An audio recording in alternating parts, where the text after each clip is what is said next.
پاکستان اور سعودی عرب کے درمیان ہونے والے دفاعی معاہدے جس کے تحت دونوں ممالک میں سے کسی ایک ملک پر بھی حملہ دوسرے ملک پر بھی حملہ تصور کیا جائے گا کے بعد ملک میں یہ بات ہونے لگی کہ یہ معاہدہ اسرائیل یا پھر بھارت کے خلاف ہے،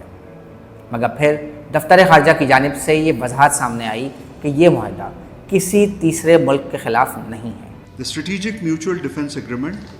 formalizes this decades-old and robust defense partnership. It is defensive in nature and not directed against any third country. It will contribute to regional peace, security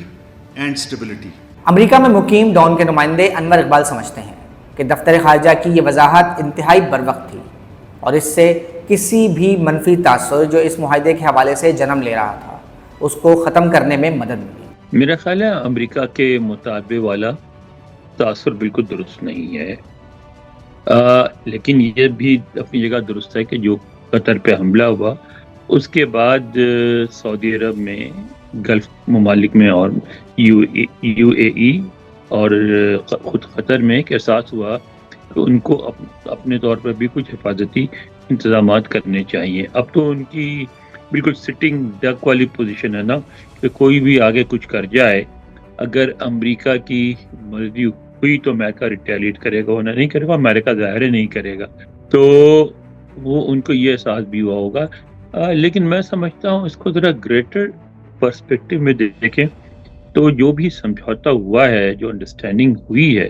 میں نہیں سمجھتا وہ کسی طرح سے امریکہ یا امریکہ کے مفادات کے خلاف ہے۔ عرب ملکوں کو جتنا بھی استحکام کا احساس ہوتا ہے وہ امریکہ کے مفاد میں جاتا ہے، اس لیے کہ سعودی عرب ہو یا یو اے ای ہو یا قطر ہو، وہ اچھی طرح سمجھتے ہیں کہ امریکہ سے دوستی ان کے فائدے میں ہے، اور وہ کہیں بھی کوئی ان کی حکومتوں میں یہ فیلنگ نہیں جاتی کہ نہیں پائی جاتی کہ امریکہ سے تعلقات منقطع کیے جائیں۔ تو اگر پاکستان جائے گا تو پاکستان کی جو فوج ہے غیر ملکی فوج ہوگی وہاں، اور وہ جو وہاں کی حکومتیں ہیں سعودی حکومتیں، ان کی پالیسیز کی پابند ہوگی، اور ان کی پالیسیز جو ہیں وہ پرو امریکن پالیسیز ہیں۔ تو میں نہیں سمجھتا کہ کسی طرح بھی یہ جو کچھ بھی انڈرسٹینڈنگ ہوئی ہے وہ نمبر 1 وہ امریکہ کے مفاد کے خلاف بالکل نہیں ہے، وہ امریکہ کا مقابلہ نہیں کر رہی، اور دوسری بات جو میں سمجھتا ہوں وہ یہ ہے کہ اس کو کسی نہ کسی سطح پر امریکہ کی آشیرواد بھی حاصل ہے۔ معاہدے کے فوراً بعد یہ بھی کہا جا رہا تھا کہ پاکستان نے مشرق وسطیٰ میں امریکہ کو بطور سیکیورٹی گارنٹر تبدیل کر دیا ہے، مگر انور اقبال سمجھتے ہیں کہ یہ تاثر بھی انتہائی غلط ہے۔ دیکھیے یہ جو بیان آیا فورن آفس کا یہ بہت معنی خیز اور بہت اہم بیان ہے۔ کل میں یہاں کچھ ایسے افراد ہیں جو امریکن تھنک ٹینک کے، کہ ان سے ایک پرائیویٹ سیٹنگ میں ملاقات ہوئی، تو انہوں نے امریکی تھے انہوں نے بڑی تشویش کا اظہار کیا کہ جو پاکستان سے بیانات آ رہے ہیں خاص طور پر سیاستدانوں کے اور میڈیا میں جو کچھ چھپ رہا ہے بعض لوگوں کے حوالے سے، وہ پاکستان کے خلاف جائے گا، کیونکہ امپریشن یہ کریٹ ہو رہا ہے ان بیانات کی وجہ سے جیسے کہ یہ جو اتحاد ہے یہ اسرائیل کے خلاف ہے اور امریکہ کے خلاف ہے۔ تو پاکستان کو ضرورت ہے اس بات کی کہ وہ وضاحت کر دے اچھی طرح سے کہ نہ وہ اسرائیل کے خلاف ہے اور نہ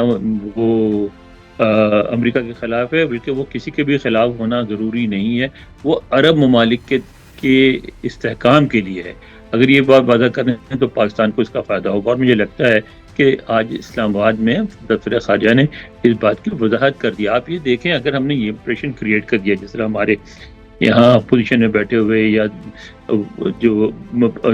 حکومت سے باہر جو لوگ ہیں اپوزیشن کی بے شک نہ ہوں، یا علماء ہمارے جو بیانات دے رہے ہیں غیر ذمہ دارانہ،